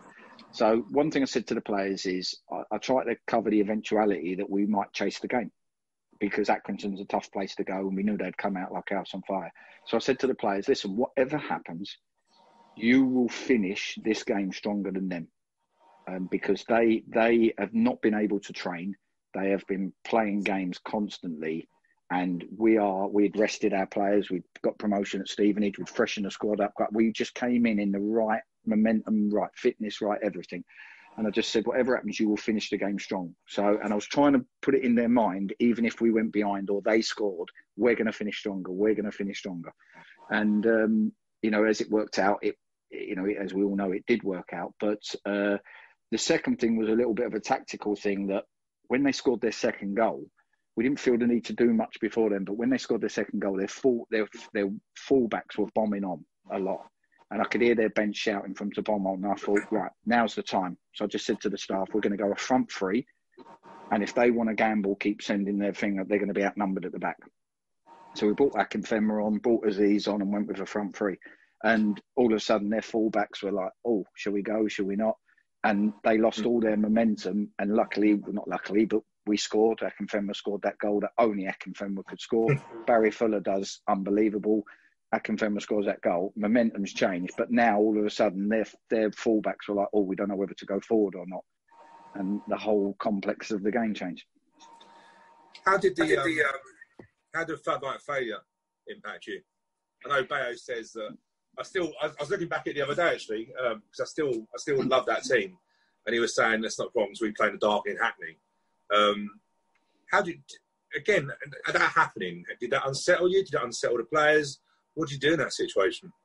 The first thing I said was, when it went the first time, I just thought, it's one of them things, didn't think much. When it come back on and went a second time, I turned round to the fourth official and the ref, and I said, listen, I'm smelling foul play here. This game is not being cancelled. This game is not being postponed. And he was like, yeah. And that was really it. And then I just got the players in and said, stay focused. Remember what I said, you're going to finish stronger. And that was kind of the message. We obviously, as fans, there was a real sense at the end of that season, as we were going into the playoffs, there was a real momentum. There was a lot of confidence amongst the supporters about us. Did that transfer to you going into Wembley? Absolutely. We had our Player of the Year didn't we, the week before. We'd set out a specific schedule to build up to Wembley. I mean, you wouldn't believe this. We had, I think, from the day of the Accrington game till Wembley, it was something like 13 days, was it? Something like that. Yeah. 12, 13 days. We trained for 5 days. That's the only time we trained. So we gave them blocks of time off. So we had 2 really, really hard physical sessions and 2 tactical sessions. And 1 was a little bit of a get-together. And other than that, we gave them time away because we knew there would be certain days when we'd need to sort tickets out and bits and bobs like that. We worked them really, really hard. And we only focused on the Plymouth game, literally on the Saturday and the Sunday. Was that you yourself or that with the squad? With the squad. That was the only time we knew what we was going to do, but it was the only time that we did any match prep for the game. Build up for the game was on the Saturday and the Sunday, 2 days before. And you talk about momentum. There was just this aura around the players where it wasn't bravado. They knew that they were in the zone. And I'd been told that Plymouth were doing double sessions for a couple of weeks in the build up to the final, and yet we'd had 5 days worth of training. because I thought we needed to be fresh mentally, physically. And on one day we took them to Wembley on the Wednesday. We took them all to TGI Fridays, had a big meal, went round Wembley, saw the dressing rooms, saw where the players were. So when we turned up on the day, we all said, we're coming in tracksuits. That's us. That's Wimbledon. We turned up in tracksuits. We'd already been there, done all their stuff. Plymouth turned up in suits, all having selfies on the pitch and all that kind of stuff, all with their new suits. And I think we walked back in the dressing room and Darius turned around and went, lads, we've won this. And, you know, the players all in, he said, them lot are having selfies out there, we've won this, I'm telling you now. And it was literally like that. It was the players just, and you could, it wasn't bravado, it was, we've got this. And the game plan worked out absolutely perfectly. Well, it did, apart from, I mean, one thing, I spoke to Paul Cook, who obviously was at Portsmouth, they got beaten in the semi, and we just talked about Graham Carey being Plymouth's best player by a mile. So we just decided to do something different, and we told Danny Bullman, who can run all day, just to man mark him. So we said, look, you man mark Carey, don't worry about anything else, the rest of the team will do the other stuff. And the other thing that was that people might not know about, the night before, I knew that Tom Elliott, he hadn't played brilliant in both semi-finals. He's at his back end of the season had just started to taper off, and at the same time Akinfenwa was just coming strong and won us the semi-finals. So I knew Tom was having some doubts in his mind, and I said to Stephen Sylvester, who was our sports psychologist at the time, I said, Steve, in the morning after breakfast, I want you to grab Tom Elliott and I want you to sit down with him for half hour, have a coffee, and just tell him how much the manager loves him and how the manager is going to absolutely put all his faith in him and how he's going to win us this game. He's going to beat these two centre-halves up and let the other two do what they need to do at the back end of the game. Because I knew Tom was sort of thinking in his mind, I haven't been playing well, he's been playing brilliant, and wondering whether he deserved to start the game. And I needed to put that to rest. So Stephen went off, done his job, and he come back to me and went, wow. He said, you were spot on. He had all these doubts going into his mind. And then he went out, Tom beat the living daylights out of their centre halves, and Akinfenwa come on and did the rest. And that carried over into the following season with Tom Elliott, I guess. Yeah, he become and that was the thing. I mean, people talk about Akinfenwa. Even my daughter said, "Oh, why do you let Akinfenwa go?" I didn't let Akinfenwa go. I sat down with him. They were all going off to Vegas the morning after the final, and I needed to tell them they would still be in Vegas, and I needed to tell them who was being retained and who was being released, and they were going to be on holiday. I was going on a family holiday to Dubai.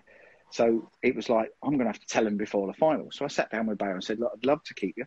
I'd love you to, whether we stay up, go down. But I can't guarantee you're going to start every week because Tom's been great. And, you know, I've tried you two together and it doesn't work all the time. So you two will have to share the load. And he went, you know, I need to be playing, blah, blah, blah. And we had this conversation. I said, look, me and you get on great. I don't want to have a season where you don't like me because Tom's done great and so on and so forth. So we just agreed. He said, no, I think I need to look elsewhere and kick on again somewhere else. And we just agreed it there and then that was which way. I went into that chat not knowing whether Bayo was going to sign a deal or not.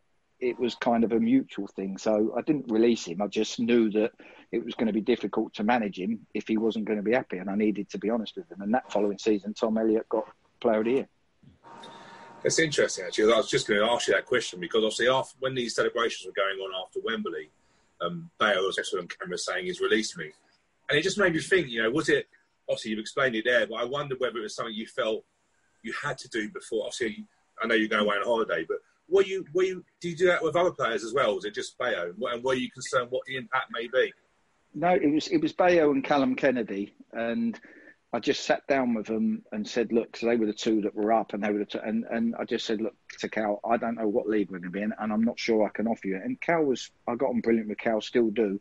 And he was like, no problem, Gaffer, we're going to win this final. I want a promotion on my CV, blah, blah, blah, and we'll deal with the rest another time. And as it happened, he ended up re-signing for me further down the line anyway for about the fifth time, I think. But it was tough, but just it's credit to them two that they went and did what they did. Was there a little bit of disappointment with the situation at the end of that one with the penalty between those two? Yeah, I was always quite relaxed about penalties, and I just said to the boys, look, you sort it out, you know, best penalty taker, whoever, you agree it. You know, I always sort of put it over to them to decide, and Callum was the nominated penalty taker. And after the game, when I saw it back, I did feel for Callum, because I know he wanted he'd lost his dad that year and he'd had a tough time, and he had a T-shirt on underneath, and he wanted if he scored, pull his top up to show about his dad and send a message to his dad. And in the end, it was Bayo pulling his top up, showing beast mode. And it was a little bit, it was a little bit of a dampener on it, but there's nothing I could have done. I would have thought, because in your time playing for us, we never got penalties. I can't think how long we went. I think we went seasons without actually being awarded a penalty.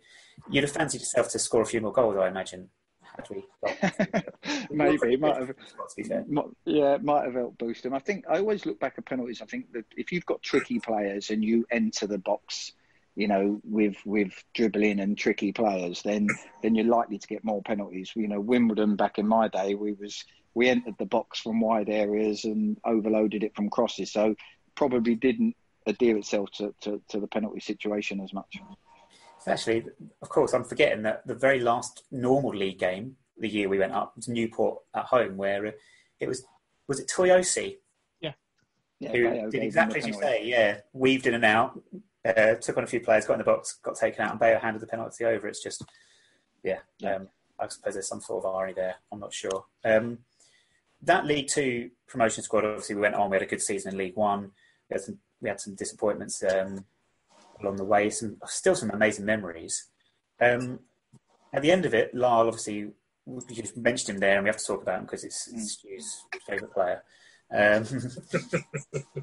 Were you disappointed in how that ended, or was that just time? Was it his time to move on? I'll be honest with you. As you know, as a manager and as a person, you don't get everything right in life that you try and do. You have your reasons at the time, but looking back, and the one thing I've said to my owners now at Notts County is the one thing I really regret from my Wimbledon time was not dismantling, because it wasn't me that dismantled it, but letting that team fall away from each other and then end up having to change that team, because there was so much good about it. And what people don't understand is, let's just say, for argument's sake, to put that team together cost £1 million. Let's just say, just to make it easy. And if we go up to League One, it now becomes 1.2. But then to keep the same squad together and renew contracts and keep them going more long term, everyone wants more because they've proven themselves. And all of a sudden that 1.2 becomes 1.8 because, players who were on 1,200 wanted 1,700, players who were on 1,500 wanted $2,500 because they'd done so well for you. And it became harder to keep the group together. And then you get an offer from Bradford for $150,000 for Jake Reeves. And part of the thing when you signed him, between you and him was, and that attracted him to come to you and play for you was, a gentleman's agreement that if a club comes in, a big club comes in, that you will look at it for me. And stuff like that becomes really, really difficult. The Lyle Taylor one, I felt like he had served his time and he was due to go on to bigger and better. It felt like there was a big club. I spoke to his agent. He had no intention of staying. I said to him, look, this is what we would try and go to keep him. And he said, look, we're getting offered, 1.5 to 2 times that, potentially. And I was like, okay, so, did I formally write him out an offer? No. Did I have a conversation with the agent and kind of knew exactly where I stood? Yes. And I also felt at the same time, if you'd have asked me personally, is it the right time for Lyle Taylor to go to the next level? It would have been yes. He'd done 3 wonderful years at our club, and I knew he was going to be hard to replace. I tried, the reason I signed Kwesi Appiah was because I thought the Kwesi Appiah we'd had, 2 years before, would be a brilliant partnership with him. But then if Lyle does move on and we don't keep progressing, Kwesi could be the player that takes over. But obviously he ripped his hamstring to shreds and, probably hasn't been the same since. I mean, I think we're looking at then getting into your last season there, pretty much that, as you say, that squad had gone. I can't think of any, to be honest with you, off the top of my head, that would have still been with us. As you mentioned, Kwesi coming in, you try to balance, a lot we talked about trying to get good players in and perhaps balance with experience and things like that. You've got Scott Wagstaff and Anthony Wordsworth, experienced pros in that seem to be exactly the sort of player we need. Where do you think it sort of, what wasn't quite right with that in the end? Well, it's really weird in football, as you know, like I think I mentioned earlier about the referees and the 9 points in that season. You could probably go through the games and find them out where their 9 points were. But I think what had happened, and I mentioned earlier that I was looking, it was the first time we went with a bit more of a theme.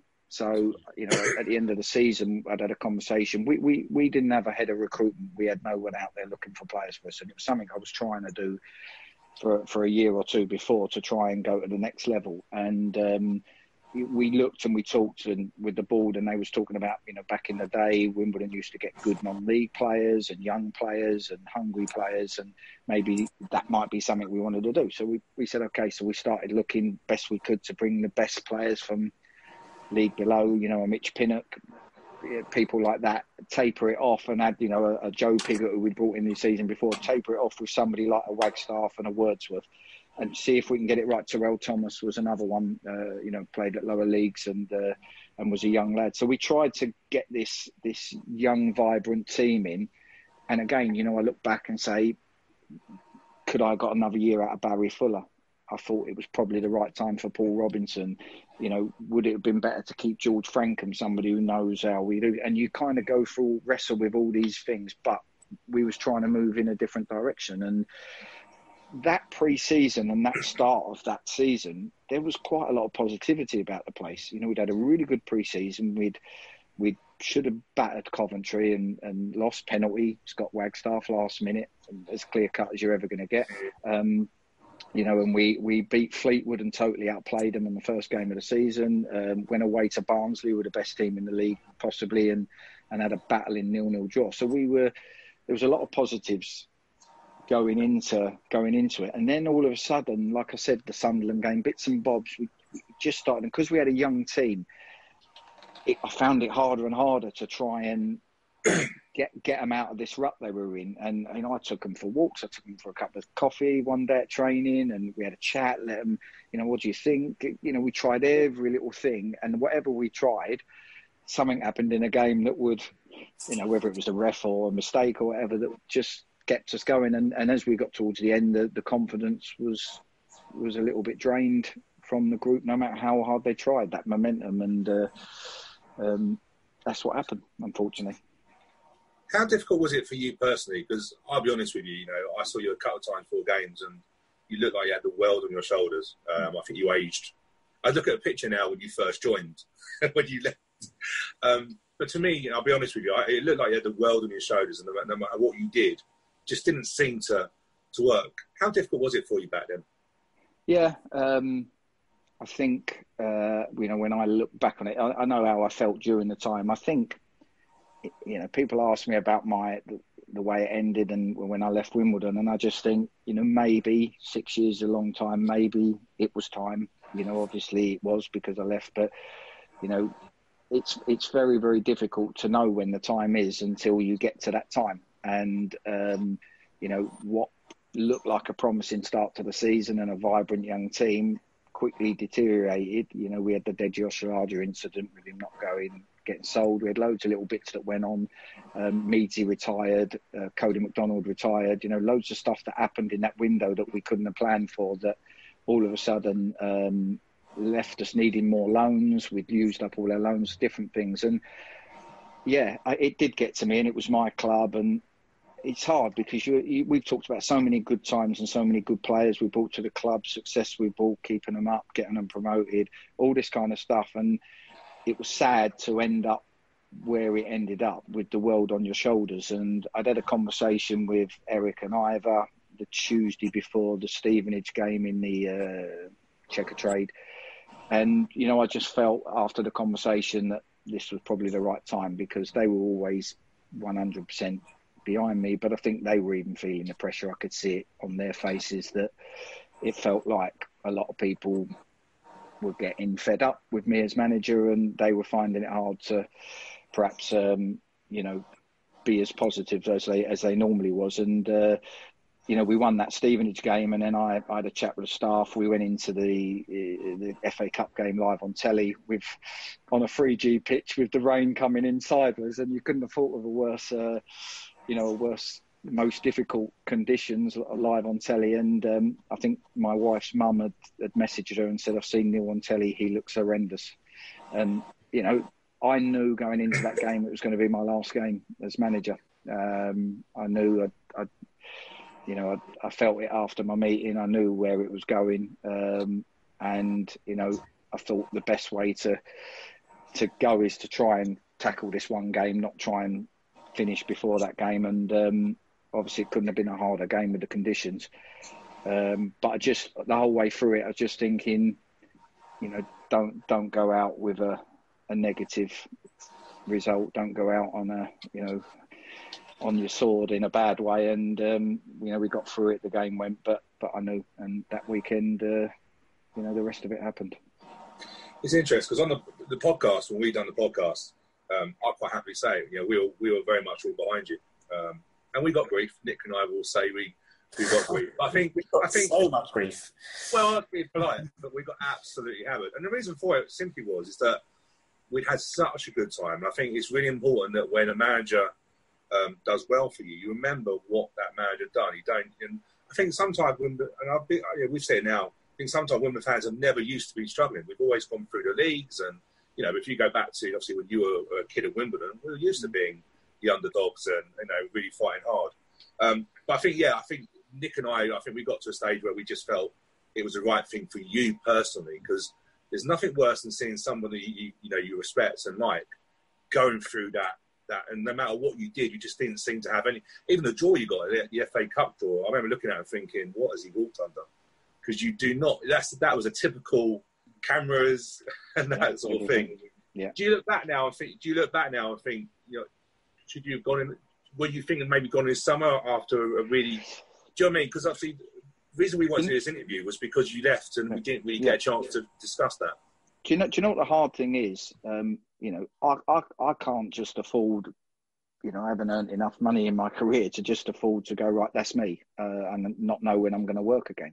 I don't know anyone that can. So to say, right, that's me at the end of so, you know, we'd just gone 7 games unbeaten and stayed up. You know, we were on a real high.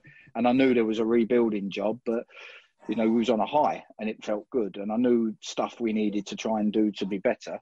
So, no, you never know when the time... Anyone who says, yep, I knew when the time was right. And I couldn't just, you know, up and leave and walk away. It just wasn't right. And obviously the next season started and we felt really good and everything looked good. And, you know, after a while, when you start feeling that weight on your shoulders and you feel that people are getting fed up with you as manager, for want of a better word, or there is a group, you start to think, you know, this is my club. I don't want to outstay my welcome, and you know, that's when that decision gets made. But like we've just talked about here, we've talked about loads of good stuff. I hope. In the end, I know people will always make comments, and you know, I used to get it when I used to have to meet the manager. You know, why don't you get the players to shoot more? Why don't we attack more? All this kind of stuff. And you know, I hope people. It's easy just to find the negatives in a lot of things, and I hope people look at the players we attracted over the 6 years that we worked hard to get to this club, and some of the victories and performances we did have over the 6 years, and go, you know, it was a great time in our history.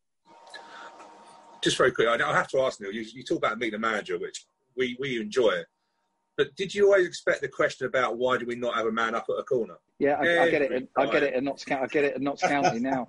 And to be fair, the Notts County fans have, when you've explained why you have to do things a certain way, and they say, well, leave a man up, and you say, well, what if the opposition do this? Well, he can do that, but what if he do that? And you go through it, and then they go, oh, okay then, all right, fair enough. Like, we get why you do it.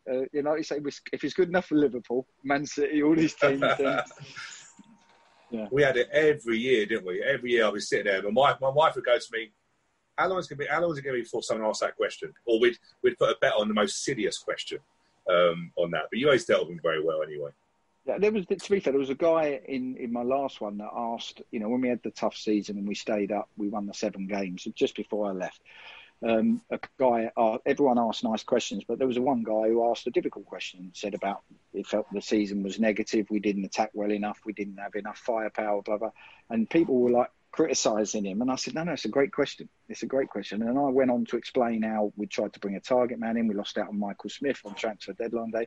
We were left with just Cody, Lyle and Kwesi. Kwesi then done his hamstring, and we had no firepower. I said, so, I could have tried to be as attacking as I want, but I didn't have the players to finish off the attacks. So we had to become solid and hard to beat. Otherwise, Wimbledon would have gone down and I would have got, sacked halfway through the season. So, and I did explain to him, yes, that was one of the few times I did take a slightly more defensive stance, and he was right.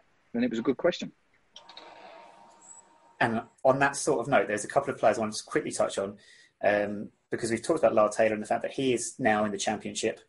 Did you think he had that level of ability when you signed him? Oh, absolutely.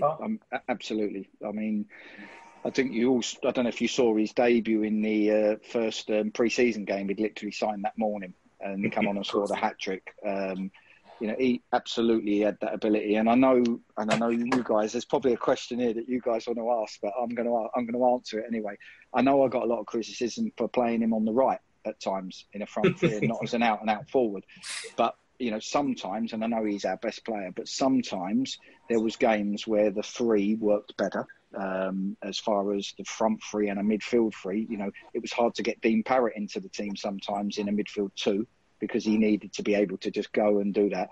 So Lyle was never told to play as a right winger. He was told to play in a three between the back four as a front three. He liked to drift out wide, but he liked to do that when he played as a centre forward as well. So, sometimes I had to make decisions that benefited the team rather than Lyle Taylor. And I know you guys would often make comments, or not negative comments, but ask the question why you'd have, your best centre forward playing off the right. He was right of a front three. And another player that you mentioned when we signed him, Kwesi Appiah. Clearly, you thought he was a Championship level player as well. Injuries, is that the reason for him? Yeah, we worked really hard to try and make sure we got it right, and he was the only player I could think of that would complement Lyle, would be able to be a good player for us at the time, and would come to us, at that sort of level. And he'd had these injuries before, so we then went through, we spoke to the club at Norway he was with, we did a lot of research on his injury, making sure he was back from it. And that wasn't the issue. And I don't know if you remember going to Blackburn away when we won on Neal. Yeah. And the late Peter Whittingham, who I know from Cardiff, God rest his soul, come up to me at half time and went, "Who's your forward?" He said, "No one's ever torn our two centre halves," and they were Championship centre halves. "No one's ever torn them two since we've been here." And wow, and I was like, yeah, he's a good player. We're just getting him fit. He's only getting, so you could see it starting to build. And then obviously in the certain game at home against a certain team, he's overstretched and ripped his hamstring from the bone. And just no matter what we did, it never quite got him back. Even in his running style, you could see he just lost a lot of that, and he's one of them. I think we would have had he not had that injury, I think we might have got the player back that we had on loan that we all like so much. Yeah, I mean, you mentioned the goal at Blackburn. I think there was a goal he scored against Doncaster a few weeks before that, which I don't think anyone else would have. It was Bergkamp-esque that people seem to forget, and the ability of quickly there, but that's it. Yeah. One random player, because I realise we've taken a lot of your time here, and we've just got a few things to touch on. Random player I've got to ask you about, Lloyd Sam. Where did that come from? I was just thinking back to that last season, thinking, oh yeah, Lloyd Sam came and joined us as a forward.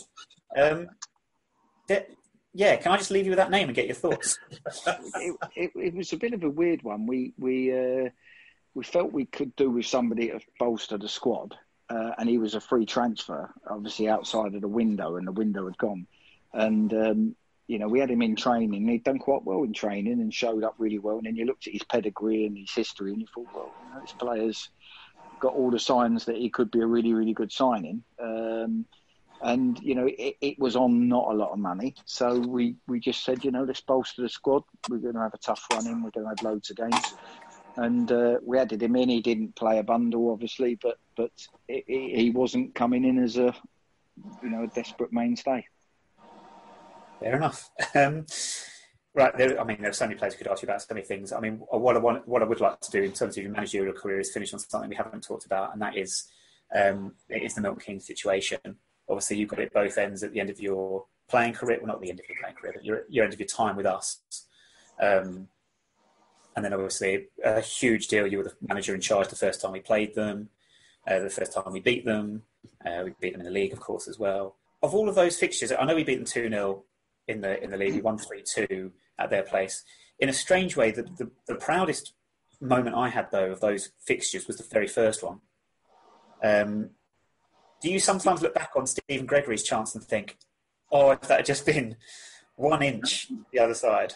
Yeah, I think, and again, as fans, sometimes you won't see the work that's gone on the training field to try and get a result. So obviously I had the media hype and it was like something you've never seen before. I was 6 weeks into the job, as I said, wet behind the ears. And, we had a press interview in a training ground in an office that was tiny. We had a press interview and there was guys from Australia and New Zealand there saying it's the most unique game in football. And you're having to tread this fine line of showing the fans that you understand what it means and it means the same to you, but politically not then inciting something or saying something wrong that oversteps the mark. And 6 weeks into a job, that's not easy.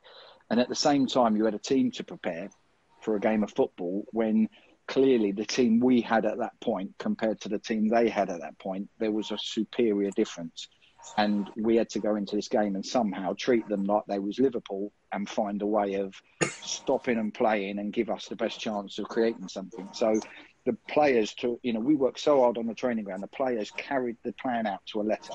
And as a coach, the pride I took in seeing the only way we lost the game was a 35-yard out thunderbolt into a top corner and a flick off the back of somebody's heel. Other than that, they never created a chance. They were top of the league above. They were flying, and we obviously had the goal, and then Stephen Gregory's 1v1, which could change the whole dimension of the game. And then your plan has worked to an absolute T. So I agree with you. I was really, really proud of that.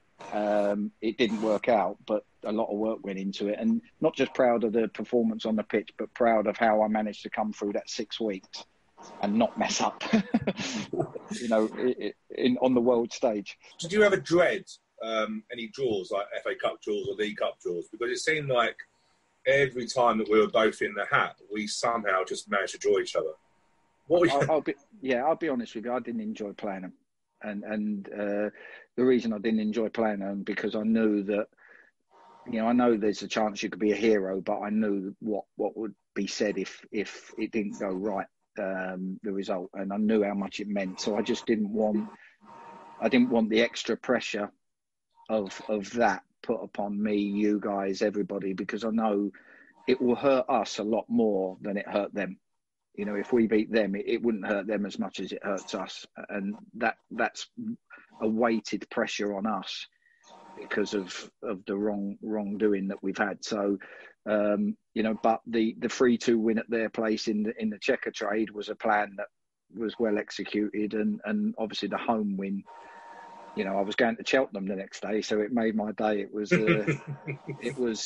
it was a complete performance. And to see, like we said, 6 weeks into my job, there was a gulf between the two teams that we had to try and overcome in that first game. To then be a league above them and a better team than them for a period, for me, was a fantastic achievement. It's interesting because obviously with Kings Meadow now, looks like we played our last game at Kings Meadow. A lot of people put in their sort of favourite moments. And I still look back when Lyle scored that goal against them. The fact that there was the blue smoke, we couldn't get anything into the ground, yet someone managed to get a smoke bomb in the ground. And it's probably the most picturesque goal in that sort of, say, Lyle, doing his run. But do you look back on that with, is that one of your, not favourite games, but do you look back and think, because you had a rough deal with the games against them, was that sort of like one you could enjoy? I enjoyed it on the walk around at the end when we saluted the fans. I never totally relax in a game unless we're 3-0 up or the final whistle goes, because football's a strange old game. But the completeness of the performance and the mindset of the group was phenomenal. And I went in afterwards in the dressing room after we'd done the lap of honour, and I just said to them, guys, you've made history today. I said, you won't realise it now. I said, but to them people out there, what you've done today will go well beyond a game of football. And I said, take that home with you. To finish, Neal, because I appreciate all the time you've given us today. I've got a list of names. I don't know. I'm going to read a list of names, and I don't know if Stu and George, you want to think of some others that you might want to chuck in here as well.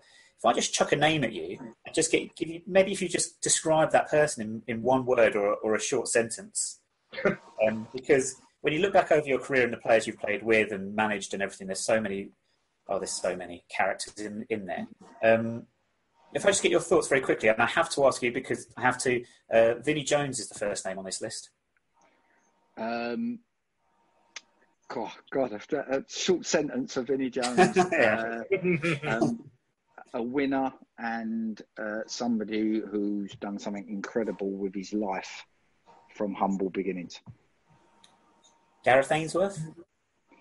An absolute lunatic training field, but I got on brilliantly with him, and what he's done as a manager has been nothing short of incredible every year. That diving header tackle that he did, I'll never forget it. Put his head where no one else. He was a loony. He's a great guy. But he's a rock and roll. He's rock and roll off the pitch and rock and roll on it. Dean Holdsworth. I try and choose my words carefully, as in a selfish guy, but as in on the pitch, all about scoring goals, which is what every good striker should have. Just all about him scoring goals. David Connolly. Best striker I've ever played with. Incredible, probably underrated. Fantastic movement, 2-footed, dedicated as hell. Every afternoon, went out, 2 bags of balls, finishing on his own. Carl Court. Beanpole, had a great career. I think he had a really good sort of 18 months and got a fantastic move on the back of it. Okay, I've got one AFC Wimbledon one. Kevin St. Luce. Incredible pace, power and 1v1 ability, which is why I brought him to the club. Attitude off the pitch and around the place was very, very difficult for what you got on the pitch. Stu, any more you'd like to throw in? Or Danny Borman? God, probably one of my best signings. He's just an absolute character, loveliest guy and a lunatic. He's the one guy I could never get the ump with. I used to be doing team talks and he'd be doing handstands behind the group and stuff like that. He's just such a character. George? Go. Ashley Bays. Ashley Bays. Do you know what? Ashley Bays, as a personality, is one of the best people, most positive people you'll ever be around or work with. And as a goalkeeping coach, he's gone from, similar to me as a manager, a little bit wet behind the ears, to one of the best in the country. Stu, I thought you had another one there. I was just to say Paul Robinson. Yeah. Oh, what a man. I mean, I played with him at Millwall. What a man. Just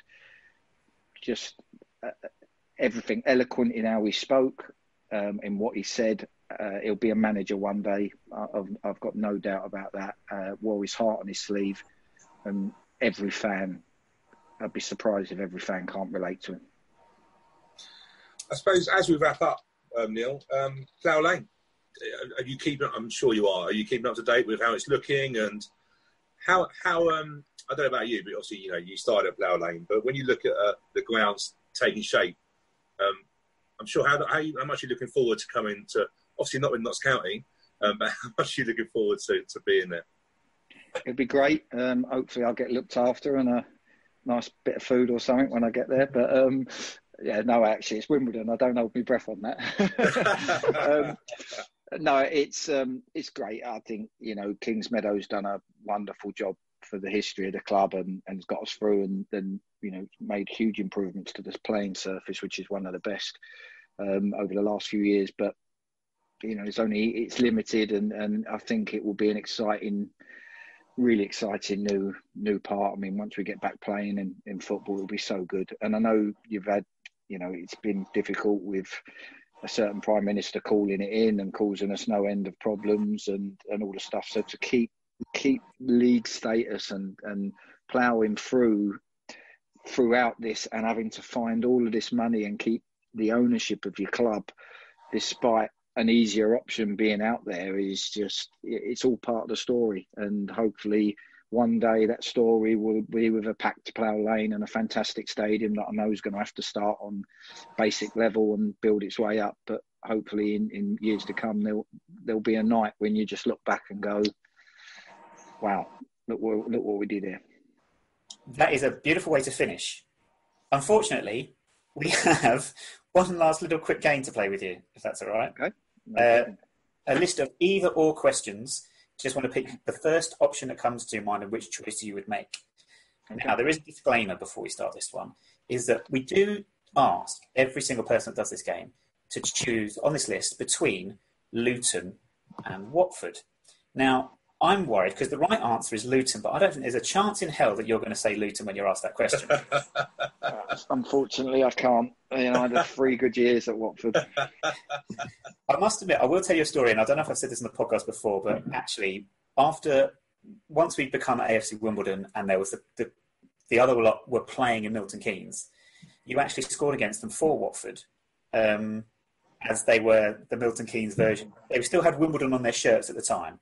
Yeah.